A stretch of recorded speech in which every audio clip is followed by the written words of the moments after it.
My friends, listen to me very carefully today. Leadership does not begin the day you receive a title. It does not begin the day you are promoted. Leadership does not begin the day people start following you. Leadership begins the moment you decide to master yourself. That is where true leadership is born. That is where it is tested, and that is where it is proven. You were not created by God to be ruled by your emotions. You were created to rule beginning with yourself. The Bible says, a man without self-control is like a city broken down without walls. That means if you cannot control your emotions, you have no protection, you have no defense, you have no leadership. Because leadership is not first about managing people, leadership is first about managing you. You see, most people want to influence the world, but they cannot influence their own reactions. They want to change nations, but they cannot change their anger. They want to discipline others, but they refuse to discipline themselves. They want respect, but they cannot restrain their impulses. And so they live as prisoners, not because someone locked them up, but because their emotions govern them. Hear me, you can never rise above the level of your emotional maturity. Your potential can take you to the top. Your gift can open a door, but only emotional control will keep you there. Talent may attract attention, but emotional discipline earns trust. And trust is the currency of leadership. I have traveled the world, spoken with presidents, CEOs, prime ministers, pastors, educators, entrepreneurs, and I discovered something. The difference between failure and success, between influence and insignificance, is not education. It is not intelligence. It is not charisma. It is emotional governance. The ones who cannot govern their emotions eventually mismanage their opportunities. They sabotage their relationships. They destroy their credibility. They collapse under pressure. Not because they lack skill, but because they lacked mastery of self. That is why I want you to write this down in your heart. Leadership is the manifestation of controlled emotions under the authority of purpose. When purpose is not ruling you, emotion will. And when emotion rules you, you become unstable, unpredictable, and unsafe to lead. People do not follow unstable individuals. People do not trust emotional volcanoes. People do not submit to leaders who explode when pressured, collapse when criticized, or react when offended. People follow those who remain steady, anchored, calm, and clear, even when storms are raging around them, because those people have mastered the storm within. This is why emotional control is not optional. If you desire to lead, it is foundational. It is the bedrock upon which every other leadership attribute is built. Character grows on it. Integrity stands on it. Wisdom flows from it. Influence is sustained by it. Without it, leadership becomes a performance, not a conviction. And performances always fail under real pressure. Listen, leadership is not proven in comfort. Leadership is proven in crisis. And crisis does not create leadership, it reveals it. When pressure comes, your degree won't save you. Your talent won't protect you. Your gift won't guard you. Only your emotional discipline, your ability to remain governed, steady, and purposeful will determine whether you rise or fall. This is why, before God gives you authority over others, He demands authority over yourself. Before He lets you shepherd people, He watches how you shepherd your emotions. Before He trusts you with nations, He tests you with reactions. Before He places you on platforms, He examines your private responses. If your emotions are still the loudest voice in your life, you are not ready to lead anyone. Write this truth on your mind. If you cannot manage your emotions, you will mismanage your assignment. Your emotions were never meant to be dictators. They were designed to be indicators. They tell you how you feel. They were never meant to tell you what to do. When emotions give instructions, destiny is always damaged. But when purpose gives instructions, emotions come under control. That is the difference between unstable people and leaders. So today, we begin this journey together, a journey into what I call the leadership anointing of emotional control. Because emotional control is not natural. It is not automatic. It is not inherited. It is cultivated. It is disciplined. It is trained. And for the kingdom citizen, it is empowered by the Spirit of God Himself. By the end of this teaching, You will understand why some people lead with calm authority while others crumble under pressure. You will understand why some individuals carry influence that cannot be shaken. You will understand why nations fall when leaders lose emotional restraint, and why families rise when fathers and mothers gain emotional mastery. You will understand that emotional control is not weakness, it is authority. It is not silence, it is strategy.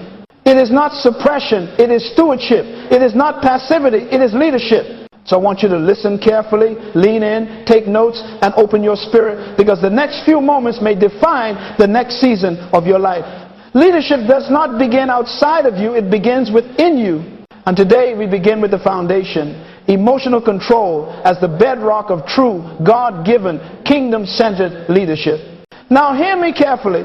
The greatest leadership challenge you will ever face in your life is not the management of people, it is the management of yourself. Before God ever allows a man to govern a nation, He tests whether that man can govern his own spirit. Before He trusts you with a ministry, He examines your personal discipline. Before He gives you followers, He inspects your inner world. Because leadership is not first the governance of others, it is the governance of you. This is what I call the law of inner government. And this law is the foundation of all leadership. When you violate this law, every other leadership gift collapses under its weight. But when you obey this law, you become a safe, stable, trustworthy vessel that heaven and earth can rely on. Listen, inner government means ruling your emotions, thoughts, impulses, appetites, desires, and reactions under the authority of your purpose. Inner government is the invisible throne from which true leadership flows. Everybody wants to sit on an external throne, but very few have established an internal throne. And the kingdom you fail to rule within will sabotage the kingdom you attempt to rule without. You cannot manage a company if you cannot manage anger. You cannot manage a team if you cannot manage jealousy. You cannot manage responsibilities if you cannot manage your moods. You cannot manage people's trust if you cannot manage your own thoughts. I want you to hear this. The most dangerous leader is an emotionally ungoverned leader, because their instability becomes a public disaster. This is why God's first test for every leader is not ability, but stability. When Joseph was in prison, God wasn't testing his administrative skills. He was testing his emotional discipline. Could he forgive? Could he restrain himself? Could he stay faithful? Could he hold his peace? Could he remain calm when falsely accused? Those tests determined whether he would one day sit on the throne of Egypt. Not intellect, not talent, not charisma, emotional governance. Every leader must learn this truth. You cannot defeat what you refuse to discipline. If you refuse to discipline your emotions will discipline your destiny. Inner government means you no longer allow your emotions to have automatic permission to act. You install a government, a spiritual government, a mental government inside yourself. And in that government, purpose is the president, wisdom is the advisor, and emotion is a servant, not a king. But for most people, emotion is king. Emotion dictates decisions. Emotion dictates relationships. Emotion dictates responses. And the result is a life without order, without structure, without progress. A life held hostage by feelings. But leadership requires the opposite. Leadership requires order. Leadership requires structure. Leadership requires principles. And those things cannot exist until you establish them inside yourself first. The book of Proverbs says, "He who rules his spirit is greater than he who captures a city." Do you understand what that means? It means self-government is greater than public victory. Because if you conquer the world but never conquered yourself, your world will eventually collapse on top of you. History is filled with brilliant men who destroyed themselves not because of their enemies, but because of their emotions. History is filled with gifted leaders who lost empires not because they lacked strategy, but because they lacked self-control. History is filled with talented individuals who fell not from weakness, but from emotional impulsiveness. My friend, hear me. A man who cannot lead himself is unqualified to lead anyone else. Inner government means you become intentional about your internal environment. You regulate your thoughts. You discipline your feelings. You interrogate your impulses. You question your motives. You silence your ego. You challenge your fears. You restrain your anger. You align your emotions with your assignment. And you refuse to let temporary feelings make permanent decisions. Let me give you a leadership truth that can transform your life. Your emotions are passengers, but your purpose must be the driver. When inner government is weak, emotions grab the wheel and they will always drive you into a ditch. When inner government is strong, purpose holds the wheel and emotions take their proper seat in the back. And here is something many people do not understand. Emotional government is not suppression, it is supervision. It is not silence, it is stewardship. It is not denial, it is discernment. A controlled emotion is not a buried emotion. It is an educated emotion, instructed by purpose and trained by wisdom. When you master inner government, stress no longer intimidates you. Offense no longer distracts you. Criticism no longer destabilizes you. Pressure no longer manipulates you. Conflict no longer provokes you. And fear no longer paralyzes you. You become a leader people trust, not because you are perfect, but because you are predictable. Your team can count on you. Your family can depend on you. Your community can follow you. Because you don't change with your feelings bend to your character. I want you to understand this. Inner government is the birthplace of emotional intelligence, spiritual maturity, and leadership credibility. Without it, you are simply a talented emotional reactor. With it, you become a stable, trustworthy kingdom leader. And this is why emotional control is not optional. It is the first law of leadership. Because when you govern yourself, you are prepared to govern responsibilities, influence, resources, people, and assignments without collapsing under the weight. So today, I want you to make a decision. A decision to install a government inside yourself. A decision to enthrone purpose over emotion. A decision to let wisdom override impulse. A decision to rule the inner world God has given you stewardship over. Because once you master yourself, and only then are you ready to master leadership. Now, let us go deeper into the foundation of emotional leadership. After inner government, the next law that determines the stability and maturity of a leader is what I call the law of response over reaction. This law is so important that if you violate it, you will destroy opportunities you prayed for, relationships you needed, and platforms God prepared for you. Hear me. Reacting is instinct. Responding is leadership. There is a vast difference between the two. Animals react. Children react. Immature people react. But leaders, true leaders, respond. Because reacting is emotional impulse. Responding is emotional intelligence. Reacting is temporary feeling. Responding is permanent principle. Reacting is the fruit of your emotions. Responding is the fruit of your purpose. And the tragedy is this. Most people live their entire lives reacting, not responding.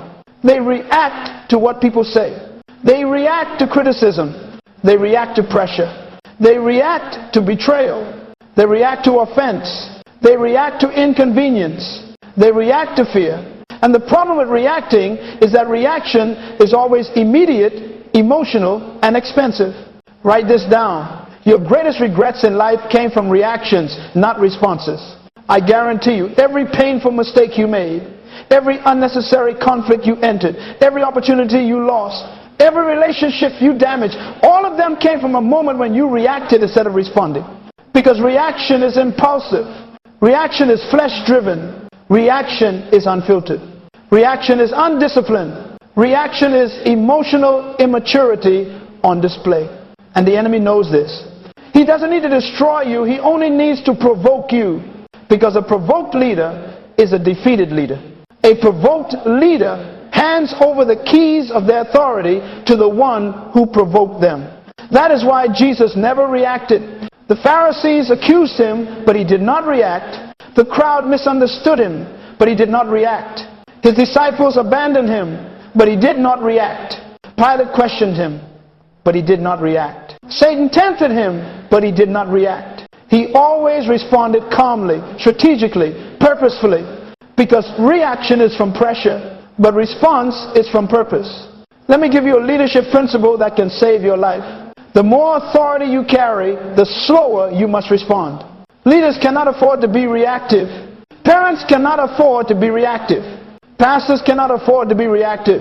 Husbands and wives cannot afford to be reactive. Business owners cannot afford to be reactive. When you react, you lose control. When you react, you lose clarity. When you react, you lose influence. When you react, you lose leadership credibility.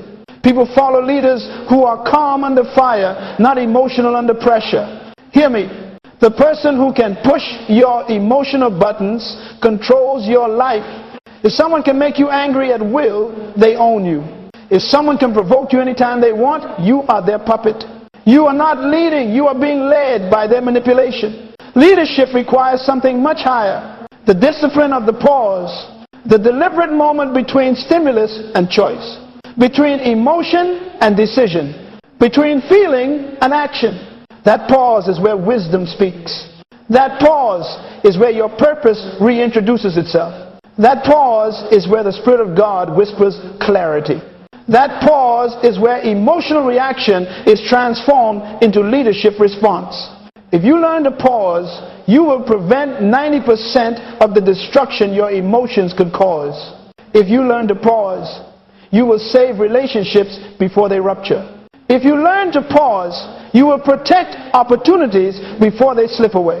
If you learn to pause, you will stop the enemy from using your emotions as a weapon against your own destiny. Now listen, responding is not weakness, it is wisdom. It is not silence, it is strength. It is not delay, it is direction.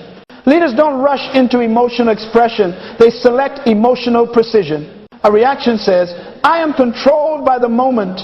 A response says, I am controlled by my mission. A reaction says, this is how I feel. A response says, this is who I am. A reaction says, I will do what my emotions dictate. A response says, I will do what my purpose demands. And that, my friend, is leadership. The greatest leaders in history were not the most emotional, they were the most emotionally governed. They spoke less but said more. They waited longer but acted wiser. They refused to be pulled into emotional storms created by others. They mastered the art of responding calmly, intentionally, intelligently, even when provoked. Let me tell you something important. Reaction is free. Response is expensive. Reaction costs you nothing in the moment, but everything in the future. Response costs you everything in the moment, but builds everything in the future. This is why leadership is not defined by how you act when things go well, but how you respond when things go wrong. Leadership is proven under pressure. Response is proven under fire. And emotional mastery is proven under provocation. So from this day, make a decision. I refuse to react. From now on, I respond. I refuse to be ruled by the moment. I will be ruled by my mission. I refuse to let emotions speak first. Purpose will speak first. I refuse to give people control of my reactions. I am responsible for my responses. I refuse to allow storms around me to create storms within me. Because leadership begins the moment you decide to respond from purpose instead of reacting from emotion. Now let us go even deeper.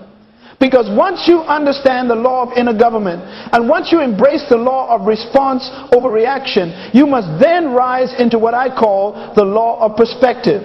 And this law, my friend, separates common people from leaders. It separates the emotional from the wise. It separates the anxious from the anchored. It separates those who live in reaction from those who live in revelation. Perspective is not what you see. Perspective is the position from which you see. And leaders see life from a higher position. Write this down. Your emotional stability is directly connected to your spiritual altitude.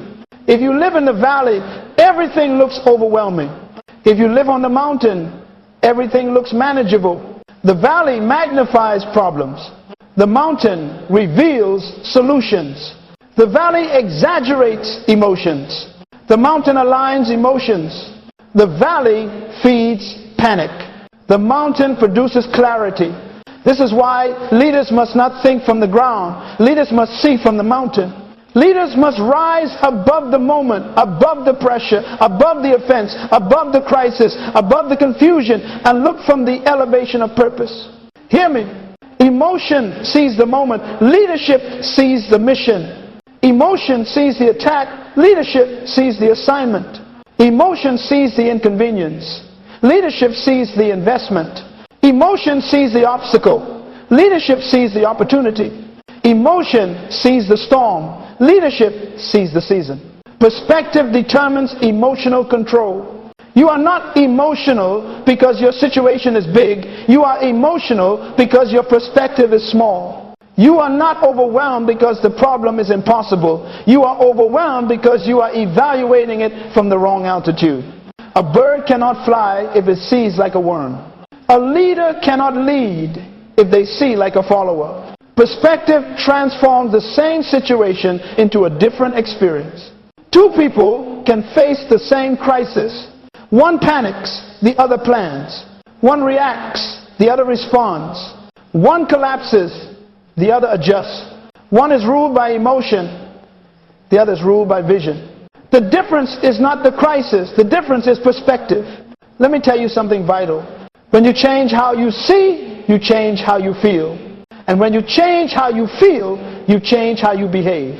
And when you change how you behave, you change the outcome. Everything begins with perspective. This is why God constantly elevates the perspective of his leaders before he elevates their influence. He took Abraham outside and said, "Look at the stars." He took Moses up the mountain and showed him the land. He took Elijah to the quiet place and whispered purpose. He took John to the heavens and revealed revelation.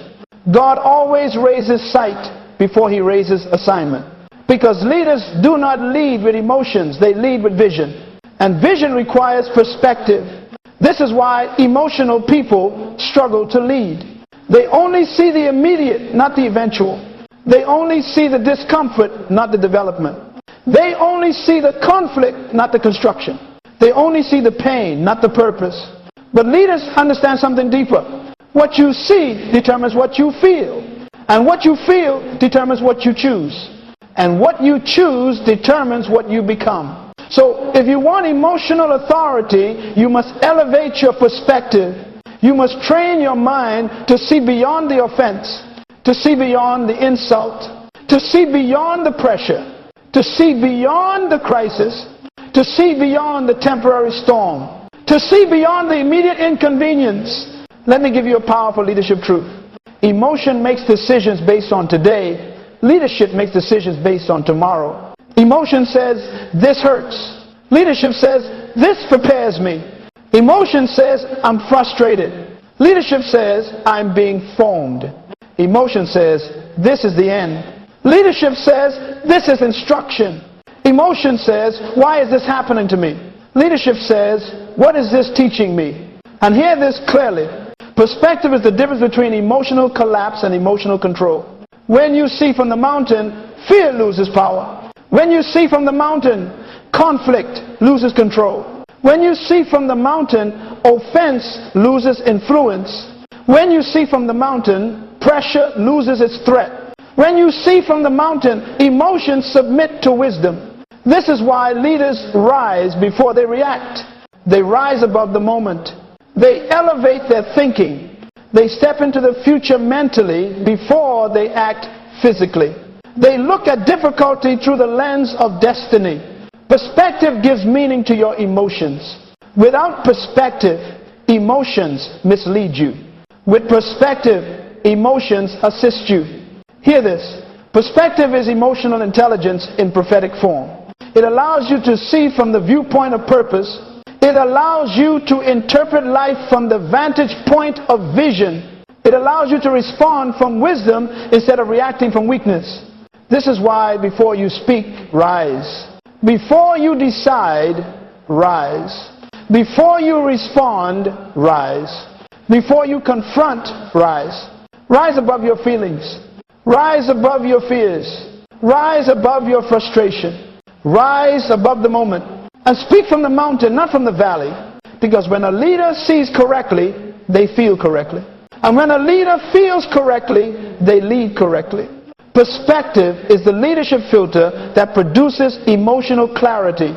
It is the mountain from which true leaders see the world. Now, we come to one of the most difficult, demanding, but absolutely essential laws of emotional leadership, the law of self-discipline. If you hear nothing else I teach today, hear this. You cannot lead anything until you can lead yourself. Leadership is not first about managing people, it is about mastering yourself. Because your greatest battlefield is not the economy, not the culture, not your enemies, not your critics. It is you. You are your own most dangerous adversary. You are your own greatest threat. And you are your own greatest potential. This is why the most powerful leaders in history were not praised for their charisma, but for their discipline. Emotional control is impossible without discipline. Vision is impossible without discipline. Purpose is impossible without discipline. Destiny is impossible without discipline. Write this down. Discipline is the decision to constrain yourself for the sake of your calling. You cannot do what everyone else is doing. You cannot speak the way everyone else speaks. You cannot react the way others react. You cannot behave the way others behave. Why? Because your future is too important, your assignment is too valuable, your influence is too significant, and your destiny is too costly. Leadership demands restriction. Greatness requires limitation. Success requires structure. Purpose requires self-control. People who refuse to discipline themselves end up being disciplined by life, by consequences, by regret, and by wasted years. But people who discipline themselves become unstoppable. Let me give you a revelation. The undisciplined life is an emotionally unstable life. If you do not control your habits will control your emotions. If you do not control your appetites will control your decisions. If you do not control your impulses will control your destiny. Discipline is the fence that protects emotional mastery. Hear this. Discipline is not denial, it is direction. Discipline is not restriction, it is refinement. Discipline is not punishment, it is preparation. Discipline is not limitation, it is liberation. Because discipline frees you from the slavery of your emotions. Most people are not controlled by demons, they're controlled by desires. Not by enemies, but by impulses. Not by curses, but by habits. Not by circumstances, but by their inability to govern themselves. And this is why God cannot trust some people with influence. Influence without discipline becomes destruction. If God gave some people promotion, they would sabotage it within weeks. If God gave them platforms, their emotions would ruin their credibility. If God gave them financial increase, their lack of discipline would bury them in mismanagement. If God gave them relationships, their unchecked reactions would destroy the very people meant to help them. Leadership requires discipline. Discipline in speech, because words have consequences. Discipline in time, because your purpose is time sensitive. Discipline in habits, because repetition forms character. Discipline in emotions, because feelings cannot drive destiny. Discipline in relationships, because wrong company corrupts emotional stability. Discipline in thought, because thoughts become beliefs, and beliefs shape behavior. Discipline in reactions, because every response reveals your maturity. Let me give you a powerful truth. Discipline is the price of authority. You cannot carry authority over others if you have no authority over yourself.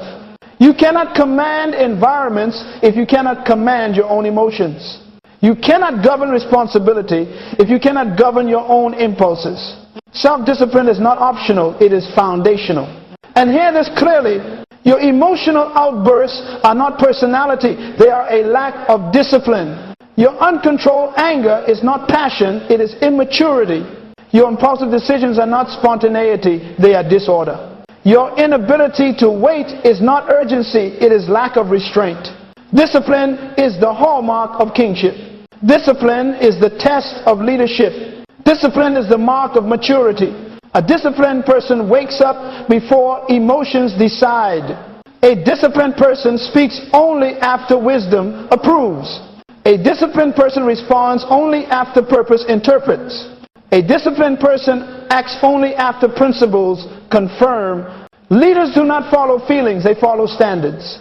This is why Scripture teaches, better is he who rules his spirit than he who conquers a city. Because conquering a city requires force, But conquering yourself requires discipline. Now listen to me carefully. The more disciplined your life becomes, the less emotional chaos you experience. When you discipline your schedule, time stops stressing you. When you discipline your thoughts, anxiety stops ruling you. When you discipline your reactions, conflict stops draining you. When you discipline your environment, temptation stops distracting you. When you discipline your priorities, regret stops haunting you. Discipline creates peace. Discipline creates stability. Discipline creates clarity. Discipline creates emotional strength. People think emotional control is a feeling. No, it is a discipline. It is the daily choosing of purpose over impulse, vision over reaction, destiny over mood. Every great man and woman you admire is not great because of talent, but because of discipline. Talent is a gift. Discipline is a choice. Talent opens the door. Discipline keeps the door open. Talent brings attention. Discipline brings elevation. Talent makes you impressive. Discipline makes you impactful. Let me summarize the law for you. Self-discipline is the bridge between who you are and who you are destined to become. Without it, you remain trapped in potential. With it, you rise into purpose. You discipline yourself because your calling is too important to allow your emotions to drive you. You discipline yourself because your future requires a stronger version of you. You discipline yourself because greatness demands sacrifice. You discipline yourself because leadership requires maturity. You discipline yourself because purpose requires consistency. Discipline is the key that locks the door on emotional instability. Discipline is the weapon that defeats internal chaos. Discipline is the foundation upon which emotional authority is built. And until you embrace the law of self-discipline, you will always be a prisoner of your feelings instead of a leader of your destiny. Every leader God ever raised was tested not by enemies, not by circumstances, not by critics, but by their own emotions. Because before God gives you leadership over people, He must test your leadership over yourself. Before He trusts you with the destiny of others, He must examine the condition of your heart. Before He promotes you to influence nations, He must stabilize you against the storms within. Leaders are not tested by comfort. Leaders are tested by conflict. Leaders are not measured in calm. Leaders are measured in crisis. Leaders are not revealed in peace. Leaders are revealed in pressure. And the greatest pressures you will ever face are not external, they are emotional. There are 3 emotional tests every true leader must pass. If you fail these tests, you will sabotage your destiny.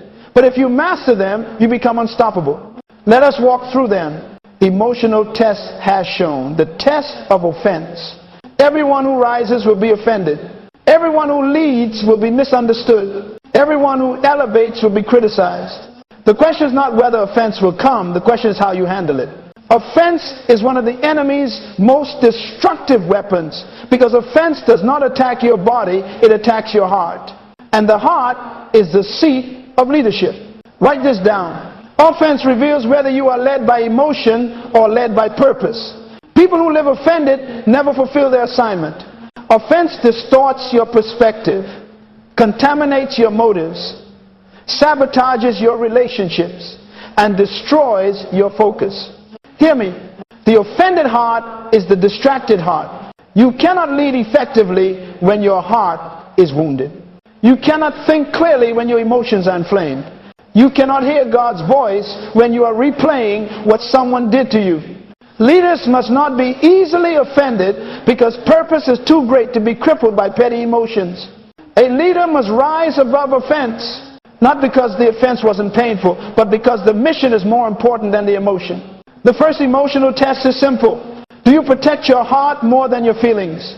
If you can move beyond offense, you are ready for the next test. Emotional test #2, the test of delay. Delay is the school in which emotional maturity is forged. Delay teaches patience. Delay exposes motive. Delay reveals discipline. Delay tests emotional stability. Most people fail the test of delay because they confuse delay with denial. But delay is not denial. Delay is development. God uses delay to strengthen your character. God uses delay to refine your priorities. God uses delay to separate emotion from purpose. And here is the truth. If you cannot wait, you cannot lead. Leadership requires long-term thinking, long-term vision, long-term endurance.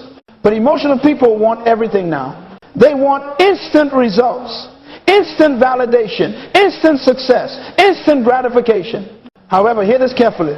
Mature leaders understand that every great destiny requires the patience to wait for God's timing. What do you do when it seems like nothing is working?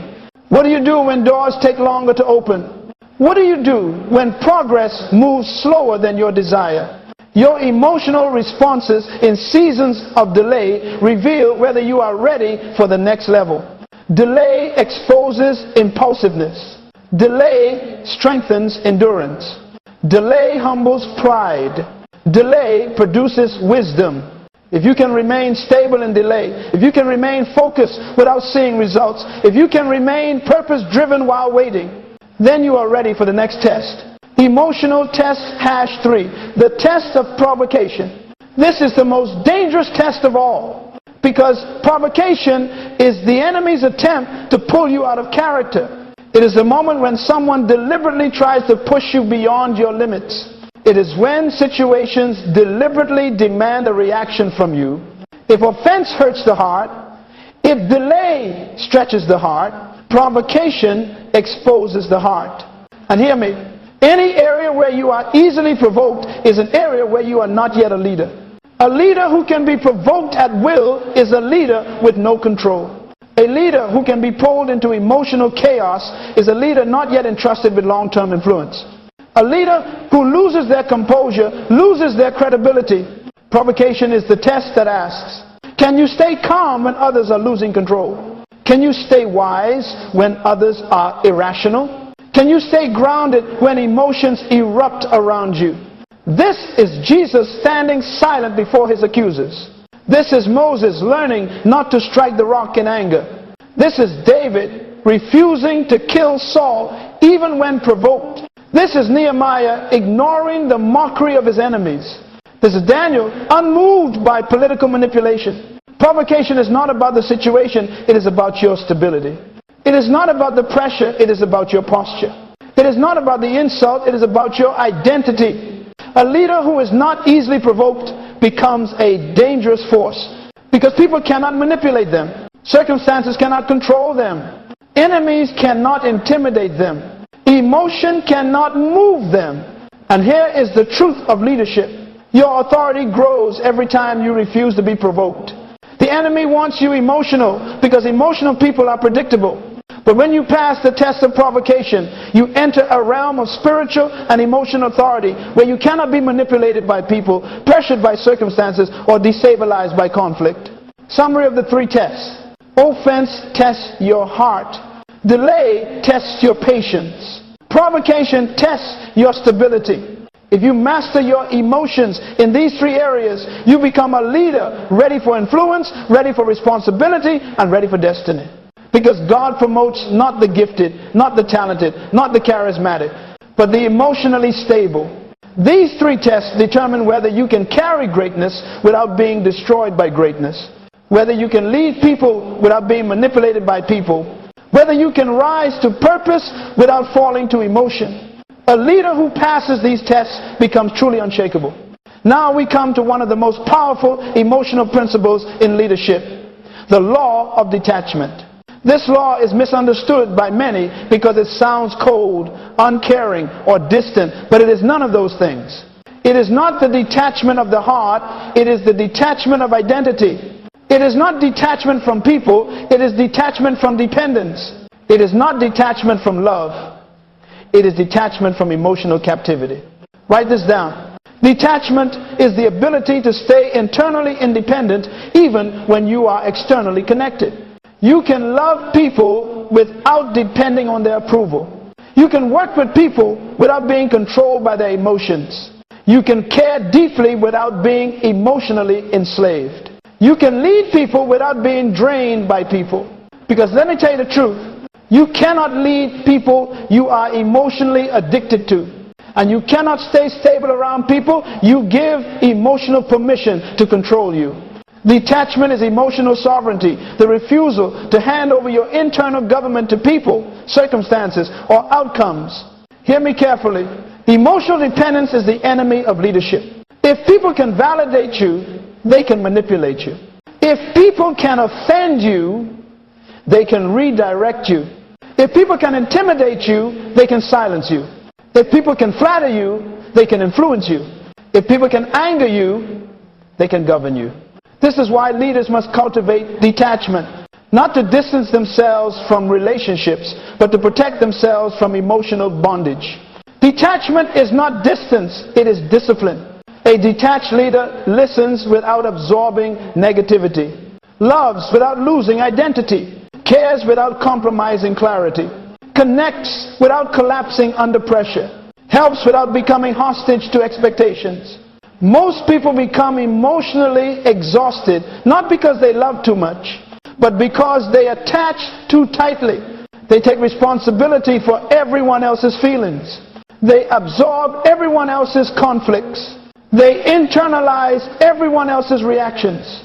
They personalize everyone else's behavior until they are emotionally depleted. Detachment breaks that bondage. Detachment begins with identity. You cannot detach from people until you attach to purpose. You cannot detach from emotion until you attach to vision. You cannot detach from pressure until you attach to principle. A leader who knows who they are cannot be emotionally hijacked. A leader who knows their assignment cannot be emotionally distracted. A leader who knows their value cannot be emotionally manipulated. Identity is the anchor of detachment. Jesus demonstrated this perfectly. He loved people deeply, but was never controlled by people. He healed multitudes, but was not moved by applause. He rebuked Pharisees, but was not destabilized by criticism. He served his disciples, but was not dependent on their loyalty. Even when they abandoned him, he stayed aligned to purpose. Even when Judas betrayed him, he remained emotionally steady. Even when Peter denied him, he did not collapse internally. Why? Because his emotional foundation was identity, not dependency. Detachment protects you from emotional manipulation. Let me explain something important. Wherever there is emotional attachment without emotional discipline, there will be emotional control. People may not intend to manipulate you, but uncontrolled attachment gives away your power. If someone's opinion can devastate you, you are attached. If someone's silence can unsettle you, you are attached. If someone's mood can shake you, you are attached. If someone's approval determines your confidence, you are attached. If someone's rejection defines your value, you are attached. A leader must remain emotionally independent from the behavior of others. Not disconnected, independent. Not withdrawn, grounded. Not cold-centered. Not distant, disciplined. Detachment simply means this. You govern how you feel, not them. Detachment creates emotional clarity. When you are overly attached to approval, you fear correction. When you are overly attached to outcomes, you fear risk. When you are overly attached to relationships, you fear boundaries. When you are overly attached to success, you fear failure. But when detachment enters your spirit, clarity enters your decisions. Detachment allows you to say no without guilt, walk away without fear, confront without trembling, lead without needing applause, correct without losing compassion, serve without becoming a slave, help without becoming hostage to expectations, love people without losing yourself in people. Detachment gives you the emotional freedom to lead from principle instead of pressure. Detachment strengthens emotional resilience. When you detach emotionally, you stop overreacting. You stop overthinking. You stop overfeeling. You stop carrying burdens that do not belong to you. Because the emotionally attached person absorbs everything. But the emotionally detached leader evaluates everything. Let me give you a leadership key. Detachment helps you interpret situations, not internalize them. You don't take things personally. You don't react impulsively. You don't misread conflict. You don't magnify offense. You don't collapse under pressure. Instead, you remain steady, unmoved, balanced, clear, wise. Detachment is a difference between reacting emotionally and responding purposefully. Detachment is required for destiny. God will not elevate you until you detach from emotional dependencies that could destroy your assignment.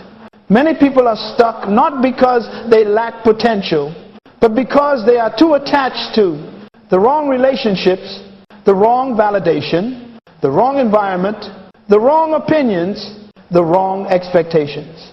Your destiny requires separation from emotional captivity. You cannot carry your future if your emotions are still entangled with your past.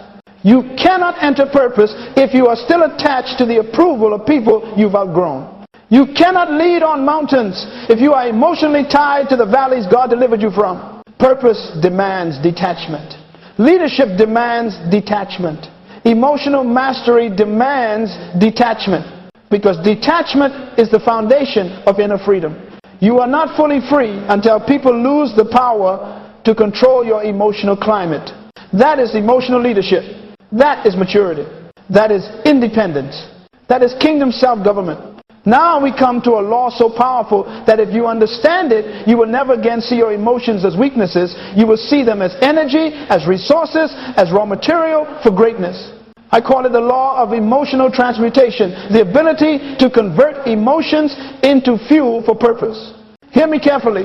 Your emotions were never meant to control you. They were designed to empower you. Anger, fear, disappointment, frustration, passion, grief. None of these emotions were given to sabotage your destiny. They were given as energy, as signals, as indicators of potential power inside you. The problem is not emotion, the problem is misdirection. Emotion is like fire. If unmanaged, it burns the house down. If harnessed, it warms, cooks, and creates. Emotion can destroy your destiny or drive your destiny.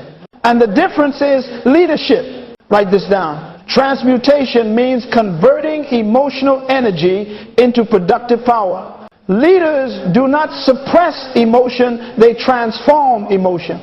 They don't suffocate how they feel, they redirect how they feel. They don't deny emotions, they deploy emotions. Because emotion is not your enemy. Emotion is your energy. Emotion is your fuel. Emotion is your internal momentum. Let me show you how this works. 1. Transmuting anger into focus. Anger is one of the most misunderstood emotions. Most people express it destructively, impulsively, verbally, or aggressively. But anger is simply the emotional signal that something is misaligned. Anger says, this needs attention, this needs correction, this needs discipline, this needs boundaries, this needs leadership. What immature people do with anger is explode. What mature people do with anger is examine. But what leaders do with anger is convert it into focus. Anger is an indication of passion. Passion is an indication of purpose. Purpose is an indication of assignment. So instead of letting anger disrupt your life, leaders allow anger to clarify their priorities, to sharpen their decisions, to fuel their discipline, to increase their intentionality. Write this down. Anger, when transmuted, becomes clarity. 2. Transmuting fear into strategy. Fear is not always the sign of danger. Sometimes it is the sign of importance. Fear shows up because your future is bigger than your comfort zone. Fear appears because you are stepping into territory your emotions have not yet adapted to. Immature people let fear paralyze them. Emotional people let fear confuse them. But leaders let fear prepare them. Fear can be transmuted into strategy. Fear says, this matters too much for sloppy preparation. Fear says, look closely, pay attention, think carefully. Fear says, this requires wisdom, planning, and diligence. Fear can make you sharper. Fear can make you wiser. Fear can make you more calculated. Fear can make you more spiritually attentive. Write this down. Fear, when transmuted, becomes strategy. 3. Transmuting pain into wisdom. Pain is the greatest educator in human history. There is no classroom more effective than experience. No textbook more honest than disappointment. No teacher more thorough than adversity. Pain introduces you to yourself. Pain reveals your blind spots. Pain exposes your attachments. Pain reveals your emotional triggers. Pain forces you to grow. Immature people resist pain. Emotional people absorb pain. But leaders study pain. Pain becomes information. Pain becomes instruction. Pain becomes insight. Pain becomes intelligence. Write this down. Pain, when transmuted, becomes wisdom. 4. Transmuting frustration into innovation. Frustration is the emotional sign that your current strategy has reached its limit. It is not a sign to quit, it is a sign to pivot. Frustration is the birthplace of creativity. When you say, there must be a better way, leadership answers, yes, now find it. Frustration pushes you out of stagnation. Frustration forces you to restructure, rethink, and reinvent. Frustration births solutions. Immature people collapse under frustration.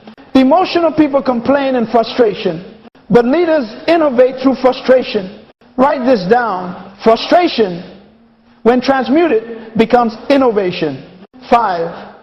Transmuting passion into discipline. Passion by itself is unstable. Passion without discipline becomes emotional chaos.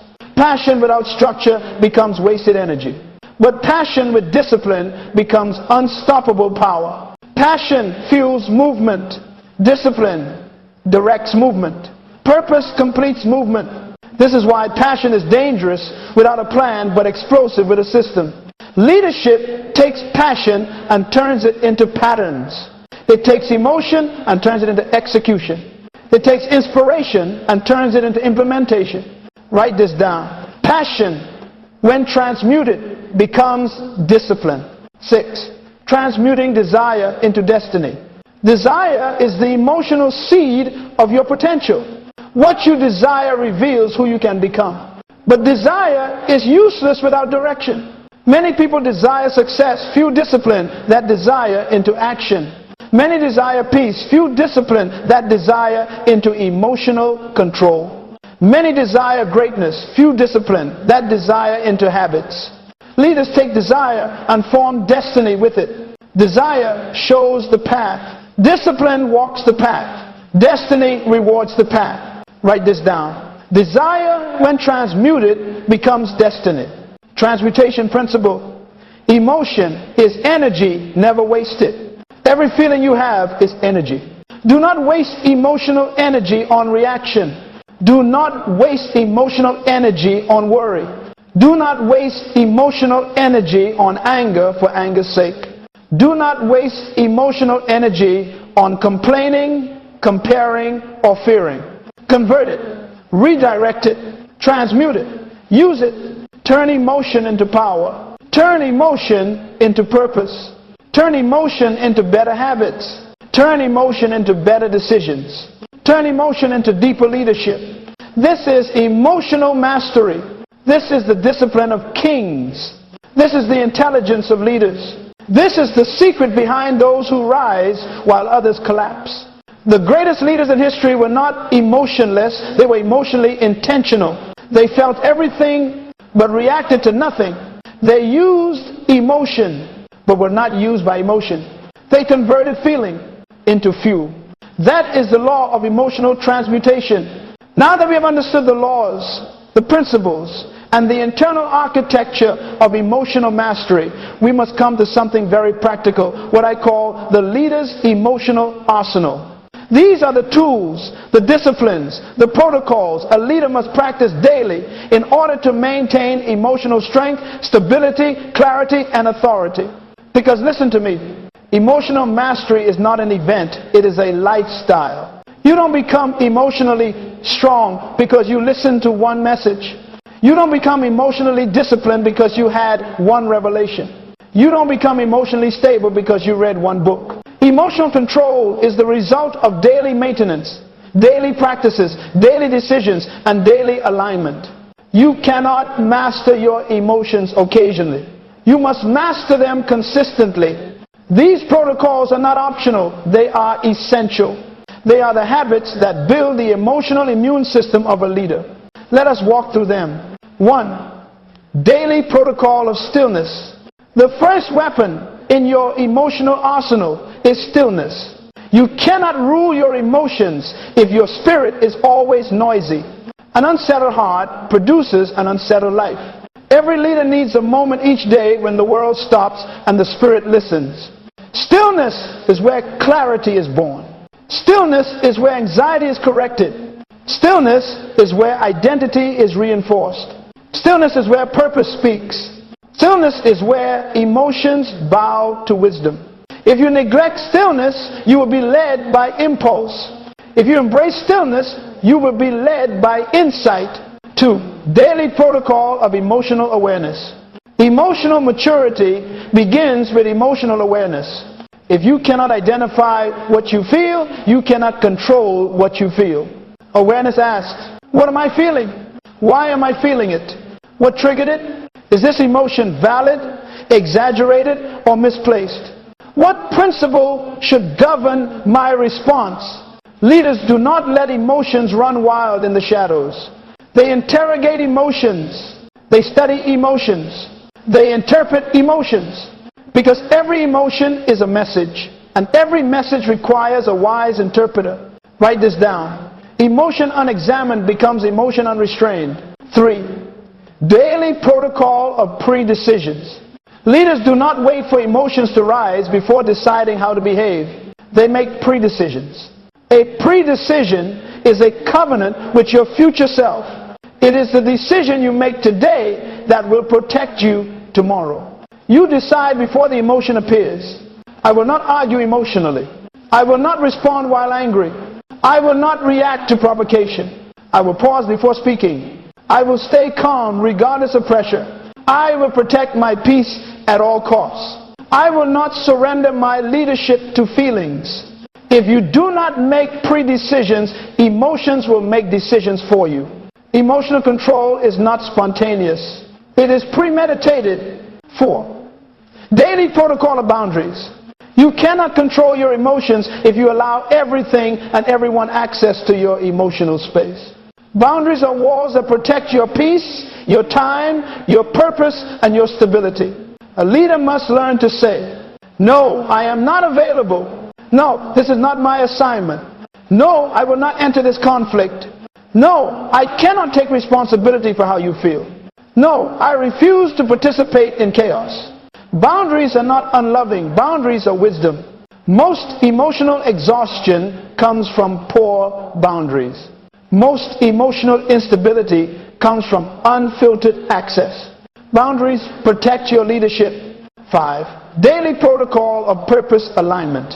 Emotion becomes confused when purpose becomes unclear. Every morning a leader must align themselves with purpose. Purpose filters emotions.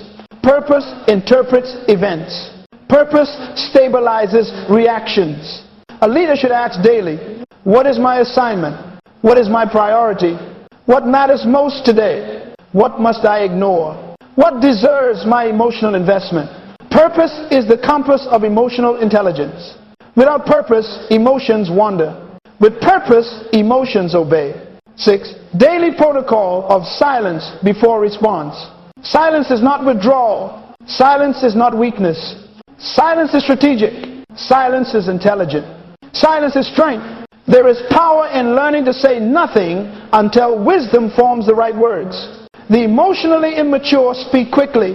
The emotionally mature speak carefully. The emotionally wise speak intentionally. Silence is the pause where leadership begins. Write this down. Silence protects you from emotional sabotage. 7. Daily protocol of gratitude recalibration. Gratitude is not an emotion, it is a discipline. And gratitude is the great regulator of emotional storms. Why? Because gratitude shifts your focus from what is missing to what is present. From what hurts to what heals. From what frustrates to what develops. From what was lost to what was gained. Emotional instability thrives in environments of forgetfulness. But gratitude anchors the heart in truth. A grateful leader is a stable leader. A grateful leader is a balanced leader. A grateful leader is a powerful leader. Gratitude recalibrates your emotional climate. 8. Daily protocol of environmental curation. Your environment shapes your emotions more than you realize. If you surround yourself with negativity, you will absorb instability. If you surround yourself with chaos, you will absorb tension. If you surround yourself with complainers, you will absorb discouragement. If you surround yourself with immature people, you will absorb emotional confusion. A leader must curate their environment like a gardener manages soil. Who you listen to, what you watch, what you read, where you go, who you spend time with. All of these are emotional fertilizers. Surround yourself with people who carry peace, not panic. Who carry wisdom, not drama. Who carry purpose, not distraction. Your environment either strengthens your emotional discipline or weakens it. 9. Daily protocol of reflection and review. At the end of each day, a leader must reflect. Reflection is where emotional growth happens. Reflection is where improvement happens. Reflection is where correction happens. A leader asks, where did I lose control today? What triggered me and why? What did I learn about myself? Where must I improve tomorrow? How can I respond better next time? Reflection turns mistakes into mastery. Reflection turns experience into elevation. Reflection turns failure into formation. Without reflection, you repeat patterns. With reflection, you rewrite patterns. 10. Daily protocol of spiritual reconnection. Finally, and most importantly, a leader must reconnect spiritually every day. Because emotional control without spiritual grounding is temporary. It becomes self-help, not transformation. It becomes behavior modification, not character formation. The presence of God stabilizes the soul. The Word of God reprograms the mind. The Spirit of God governs the emotions. The peace of God guards the heart. A leader anchored in God becomes emotionally unshakable. A leader who walks with God becomes internally immovable. A leader who surrenders to God becomes spiritually unprovocable. Spiritual connection is not optional for emotional mastery. It is the source. Because true emotional authority flows from divine authority. This arsenal makes you unstoppable. When you practice these protocols daily, you build an emotional system that cannot be manipulated, cannot be provoked, cannot be intimidated, cannot be destabilized, cannot be enslaved by feelings, cannot be hijacked by circumstances, cannot be shattered by people. This is the arsenal of a leader. This is the lifestyle of emotional mastery. This is the discipline of kings. This is the architecture of inner government. This is the foundation of unstoppable leadership. My friend, after everything we have explored together, the laws, the tests, the disciplines, the protocols, there is one final truth I want to leave with you. It is the truth that separates leaders from followers, builders from breakers, pioneers from prisoners, and rulers from reactors. Leadership is emotional warfare. And those who win are those who rule themselves. The greatest battle of your life will never be against people. It will never be against circumstances. It will never be against critics or enemies. It will never be against systems or structures. Your greatest battle is inside you, the battle for emotional authority. Until you conquer that war, you cannot conquer any territory outside yourself. But once you master that war, there is no territory outside yourself that can resist you. Hear me. You cannot be a prisoner of your emotions and a leader of your destiny at the same time. You must choose one. You cannot follow your feelings and fulfill your purpose. You cannot react impulsively and rise in authority. You cannot be controlled by circumstances and still influence them. You cannot be provoked by people and still lead them. Leadership begins where emotional dependence ends. Leadership begins where inner government begins. Leadership begins where self-discipline begins. Leadership begins where emotional transmutation begins. And leadership becomes unstoppable when emotional identity becomes unshakable. You were not born to be controlled by emotion. You were born to govern it. God did not design you to be ruled by reactions. God did not design you to be enslaved to impulses. God did not design you to be defeated by offense. God did not design you to be weakened by fear. God did not design you to be manipulated by people. God did not design you to be tossed around by feelings. He created you to carry dominion, and dominion begins with self. Everything God gives you is supposed to be ruled by you. Your time, your decisions, your attitude, your speech, your thoughts, your choices, your reactions, your emotions. This is the true meaning of leadership, self-government. Before Adam lost control of the garden, he lost control of himself. Before Moses lost the promised land, he lost control of his anger. Before Samson lost his strength, he lost control of his desire. Before Saul lost his kingdom, he lost control of his jealousy. Before Judas lost his ministry, he lost control of his greed. The fall of great men is always emotional before it is external. Do not become the next example in that list. Become the exception. Leadership is not about what you acquire, it's about what you become. What you acquire may impress people, but who you become determines your destiny. People don't follow titles, they follow temperament. People don't trust charisma, they trust consistency. People don't admire talent, they admire self-mastery. You cannot guide others where you have not gone. You cannot calm others while you are internally chaotic. You cannot inspire others if you are emotionally unstable. You cannot influence others if your reactions betray your intentions. True leadership is a manifestation of emotional maturity, emotional clarity, emotional intelligence, and emotional authority. This is why the greatest leaders in history were not the strongest physically, they were the strongest emotionally. Their power came from their stability. Their influence came from their identity. Their authority came from their composure. Their wisdom came from their inner government. They were unshakable internally, so nothing outside could shake them. You are becoming that leader right now. By embracing these laws, by passing these tests, by living these protocols, by mastering your inner world, you are stepping into a new level of leadership, a level most people never reach. You are becoming emotionally unshakable, calm under pressure, clear under provocation, stable under conflict, wise under stress, purposeful under attack, centered under temptation, composed under chaos. You are becoming a leader whose emotions serve your destiny, not sabotage it. A leader whose reactions are governed by vision, not by feelings. A leader whose heart is anchored in identity, not insecurity. A leader whose mind is aligned with purpose, not panic. A leader whose decisions come from wisdom, not impulse. This is the kind of leader the world is starving for. This is the kind of leader your family needs. This is the kind of leader your generation deserves. This is the kind of leader God intended you to be. The emotionally unshakable leader leaves a legacy that cannot be erased. Such a leader does not merely succeed, they transform, they uplift, they strengthen, they build, they inspire, they empower, they change the atmosphere wherever they go. An emotionally unshakable leader becomes a refuge in crisis, a pillar in uncertainty, a compass in confusion, and a stabilizing force in turbulent times. That is who you are becoming.